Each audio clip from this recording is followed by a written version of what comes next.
Hey guys, in this session we are going to study unemployment. So, we will discuss first what is unemployment. Unemployment is a situation where willing and able person wants to work but not getting proper job. That particular situation is what unemployment. And there are various types of unemployment.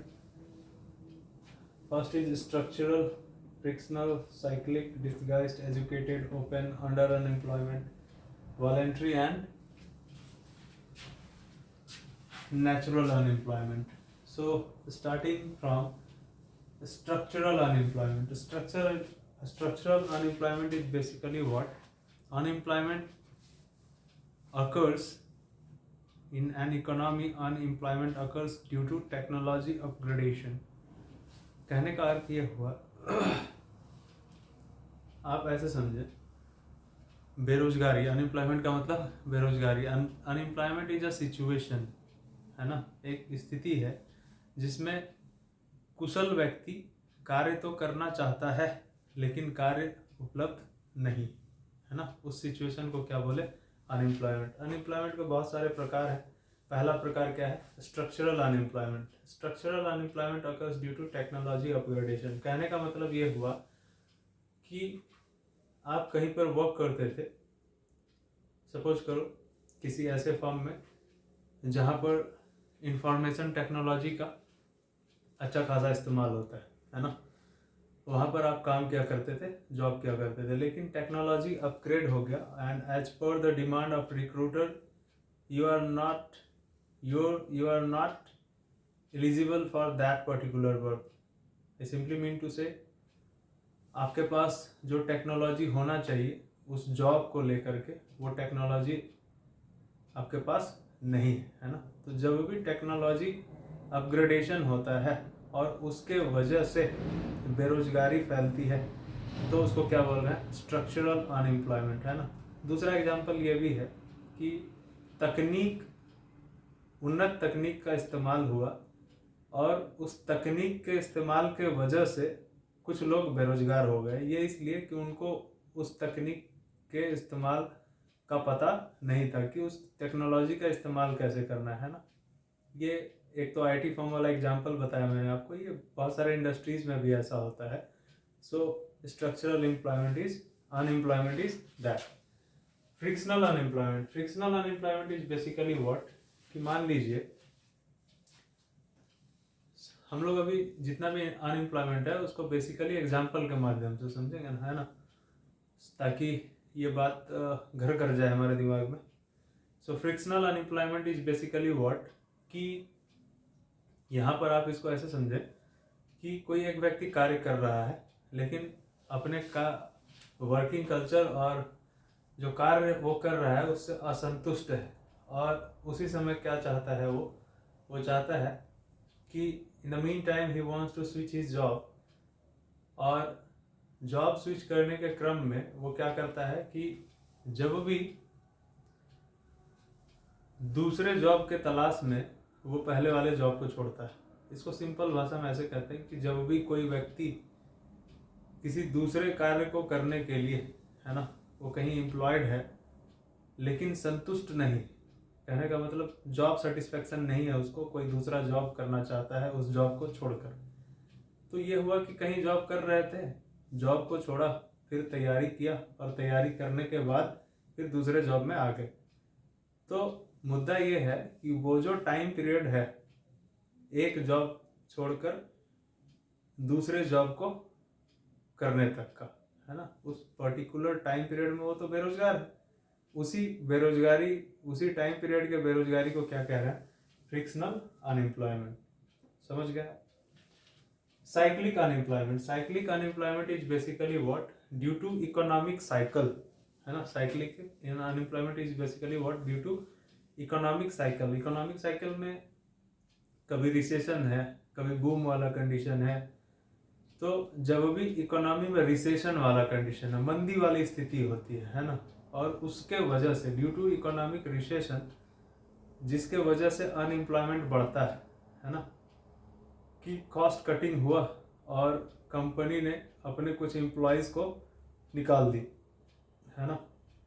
Due to recession, whenever unemployment occurs due to recession in an economy is known as what? Cyclic unemployment. इसको ऐसे भी कहते हैं कि economic fluctuation. Fluctuation का मतलब क्या? कभी रिसेशन है, कभी बूम वाला कंडीशन है. तो जब भी ऐसा स्थिति होता है कि रिसेशन के वजह से बेरोजगारी बढ़ रही होती है तो उसको क्या बोलते हैं? Cyclic unemployment. What is disguise?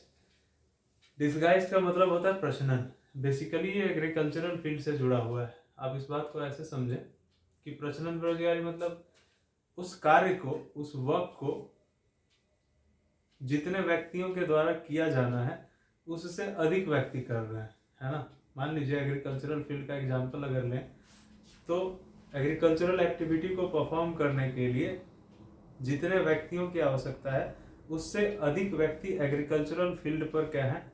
Present. तो बाकी के लोग क्या कर रहे हैं? जो प्रेजेंट है वो बेरोजगारी कर रहे हैं. इसको एग्जांपल से समझें कि मान लीजिए एक एग्रीकल्चरल लैंड है और वहाँ पर अधिक से अधिक 3 व्यक्तियों की आवश्यकता है, लेकिन वहाँ पर कितने लोग अभी उपस्थित हैं? अभी वहाँ पर मान के चले 6-7 लोग उपस्थित हैं. तो बाकी के लोग जो हैं, जो कि एग्रीकल्चरल एक्टिविटी नहीं कर रहे हैं, है ना, सिर्फ वहाँ एग्रीकल्चरल फार्म लैंड पर खड़े, है ना, वो क्या कर रहे हैं? वो तो बेरोजगारी कर रहे हैं ना. हालांकि वो कह रहे हैं कि नहीं मैं भी एग्रीकल्चरल एक्टिविटी में शामिल हूँ, but they are not doing agricultural related work. तो कहने का मतलब ये हुआ कि किसी भी कार्य को करने के लिए जितने व्यक्तियों की आवश्यकता थी उससे अधिक व्यक्ति अगर वहाँ पर उपस्थित हैं तो क्या होता है? वो एक तरीके से बेरोजगारी कर रहे हो. उसी को क्या बोला? Disguised unemployment. और समझने के लिए कृषि का एग्जाम्पल दिया कि कृषि कार्य को करने के लिए कृषि भूमि पर जितने व्यक्तियों की आवश्यकता थी उससे अधिक व्यक्ति वहाँ पर उपस्थित हैं, है ना. तो कुछ लोग तो कृषि कार्य कर रहे हैं और कुछ लोग मनोरंजन कार्य कर रहे होते हैं, है ना. तो क्या बोला कि बाकी के जो लोग वहाँ पर उपस्थित हैं वो क्या कर रहे हैं? बेरोजगारी कर रहे हैं. That is disguised unemployment. प्रशनन बेरोजगारी. Educated unemployment. Educated unemployment is basically what? कि वैसे पढ़े लिखे लोग जो कार्य की तलाश तो कर रहे हैं लेकिन कार्य उपलब्ध नहीं हो पा रहा, है ना, जैसा कार्य उनको चाहिए. Though they are educated enough, but still they are not getting particular kind of job. That type of unemployment is known as educated unemployment. Open unemployment is basically what? कि ये skilled worker जो होते हैं, वैसे worker जो skilled हैं, जिनको तकनीक का जानकारी है और कुशल भी है लेकिन जानबूझकर अनएम्प्लॉयड है ना. तो इस प्रकार की बेरोजगारी लगभग अर्थव्यवस्था में पाई जाती है और भारतीय अर्थव्यवस्था में भी पाई जाती है ऐसी बेरोजगारी. इसी को क्या बोले? Open unemployment. ठीक. विलिंग और एबल पर्सन तो है, though they are able, though they are capable, but still they are not working, है ना. And this type of unemployment is still in India, है ना. और इस टाइप के अनएम्प्लॉयमेंट को क्या बोले? Open unemployment. ठीक है. और ये लगभग होती है हर एक की अर्थव्यवस्था में जो है ओपन अनएम्प्लॉयमेंट का सिचुएशन आपको देखने को मिलेगा. Under unemployment is basically what? इसको एग्जांपल से समझते हैं कि अंडर अनएम्प्लॉयमेंट में ये होता है कि मान लो कोई इंजीनियर, ठीक, लेकिन आप अगर इंजीनियर हैं तो आपको इंजीनियरिंग से रिलेटेड कोई कार्य करना चाहिए. अगर आप इंजीनियरिंग को छोड़कर क्लर्क हैं, ऑफिस असिस्टेंट का कार्य कर रहे हैं तो you are not justifying your job, है ना. तो क्या बोला कि आप क्या हैं? Underemployed. अपने योग्यता के अनुसार जो व्यक्ति कार्य नहीं कर रहा होता है उसको क्या कहते हैं? Under unemployed.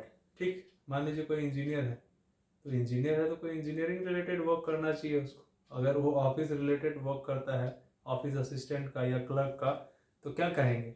यही कहेंगे कि वो क्या है? अंडर अनएम्प्लॉयड है. अपने योग्यता के हिसाब से उसने काम नहीं किया या फिर नहीं कर रहा.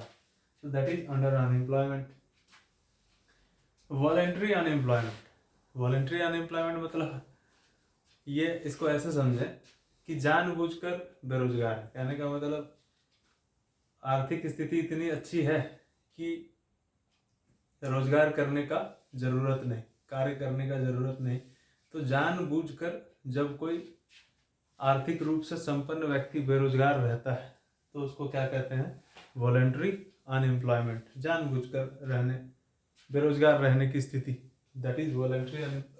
Natural unemployment, natural unemployment is basically what, ये हर एक अर्थव्यवस्था में पाया जाता है, ये हर एक इकोनॉमी में पाया जाएगा कि naturally 2 to 3% unemployment is everywhere in economy.